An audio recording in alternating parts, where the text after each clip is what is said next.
Let's continue our arc length. Now, we have discussed in the last video that our plan is to approximate the total arc length with n line segments. And the idea is that these line segments, the length of these line segments are easy to calculate. Then once we have our approximation with n line segments, we're going to take a limit. We're going to let the number of line segments go to infinity. And the result is going to be, we're going to get an integral. And arc length is one of the first integral applications that we learn about. Now, if we really want to understand how this integral comes to be, we need to use and remember something called the mean value theorem, which we learned in first semester calculus. So in case you had forgotten, I wanted to remind you of what the mean value theorem said. So the first thing is that there's two requirements for the mean value theorem. The first requirement is that f is continuous on the closed interval AB. So if you look on the left side over here, I drew like, this is supposed to represent our function f of x, and this goes from A to B. And we can see in this picture it's continuous, okay? The second requirement for the mean value theorem is that f of x needs to be differentiable. Differentiable means it has a derivative. And it has to be differentiable on the open interval from A to B. And we can see here that this curve has a derivative at every single point. Okay. Then what does the conclusion of the mean value theorem say? The conclusion says there exists a C in the interval AB such that, and I'll write it like this, f prime of C is equal to f of B minus f of A divided by B minus A. So in case you forgot or you didn't know, this backwards looking capital E means there exists. Okay. And I want to unpack this conclusion with you right here. So I want you to notice that the right-hand side of this equation, this is a slope. Okay. So what does this right-hand side say? It says, you know what? If you took f of b minus f of a divided by b minus a, in other words, if you took the slope of this red line, right? That's what this expression right here is really the slope of this red line. What this conclusion says is there's some point inside this interval where the slope of the tangent line is equal to the slope of the secant line. So maybe I should write more detail here. This is the slope of the secant line. And on the left-hand side, this is the slope of the tangent line.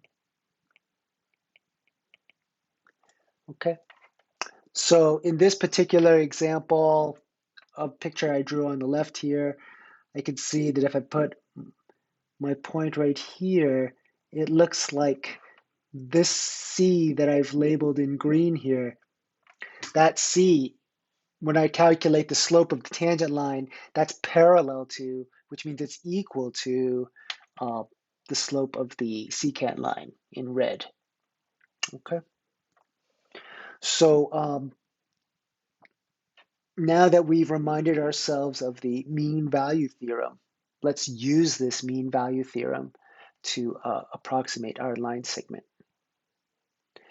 So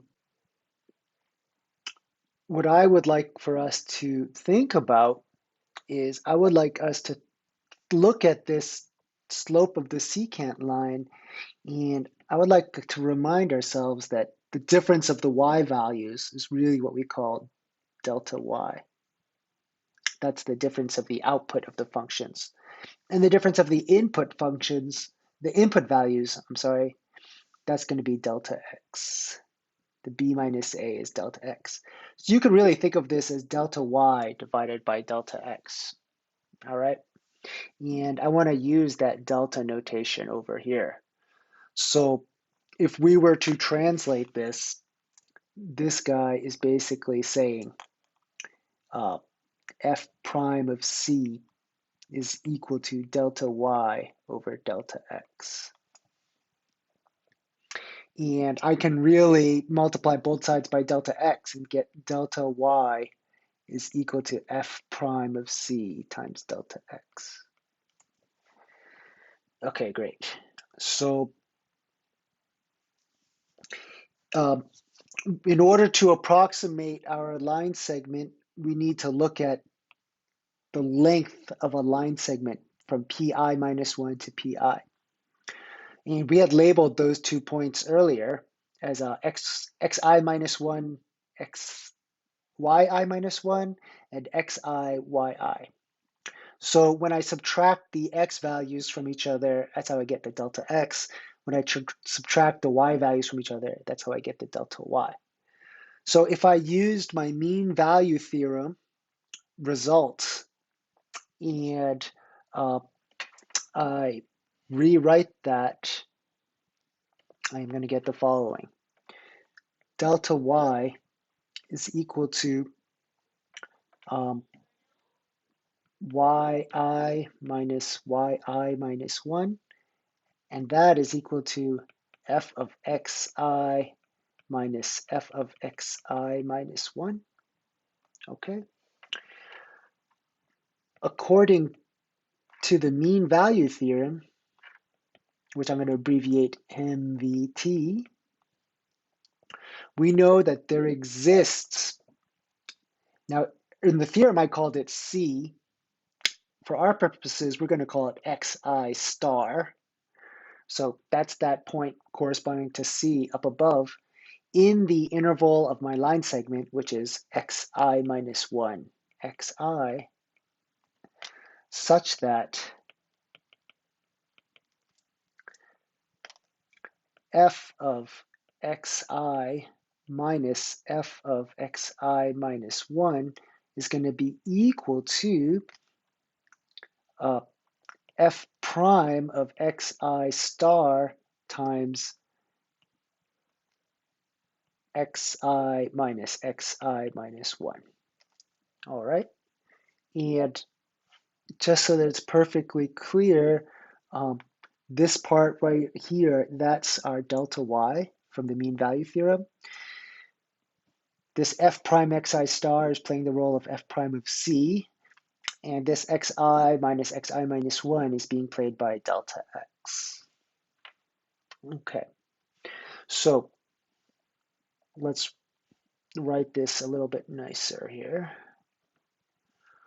So rewriting this is basically saying the length of the line segment pi minus 1 pi, that is going to be equal to the square root of the change in the x values squared plus the change in the y values squared. We can replace the delta y squared with the mean value theorem result. So I'm going to have quantity f of xi star times delta x quantity squared, like this.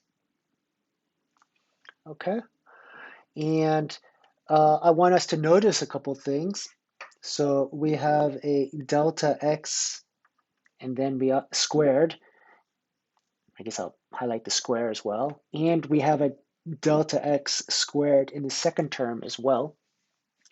So what I can do next is I can factor that out. So when I factor that out, what am I going to get? I'm going to get the square root of 1 plus f of xi star squared, and then I'm going to have a delta x squared. And let me put that first part in parentheses. Okay. So let me just highlight that so it's obvious. So we've just factored out the delta x squared from each term. All right, cool. So this expression then becomes the square root of 1 plus f of xi star squared. And then we can move the delta x outside of the square root. It was delta x squared, and when we take the square root, that just becomes delta x. Okay? So this is going well. This was just one particular line segment. Remember, we wanted to approximate the arc length. So the arc length is approximately equal to the sum as I goes from 1 to n, pi minus 1 times pi. Well, we just found a formula for that.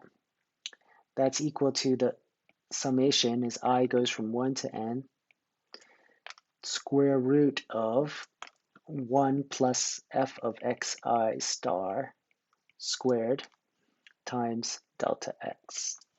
So this is the first step that I've written above. This is the approximating the arc length. The second step was to take the limit.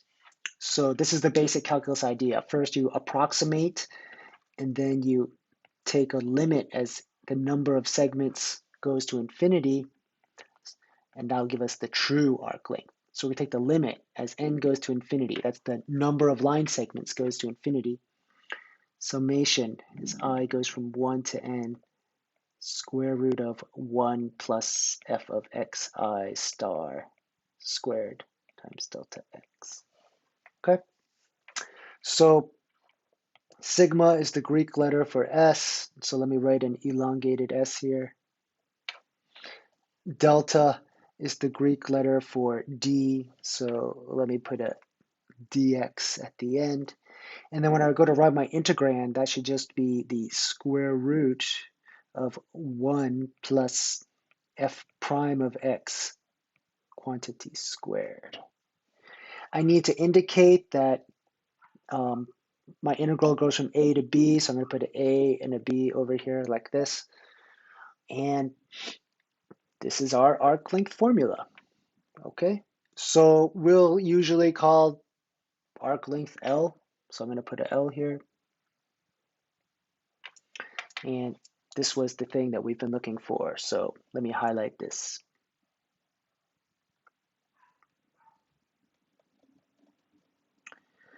This is our arc length formula we've been trying to derive.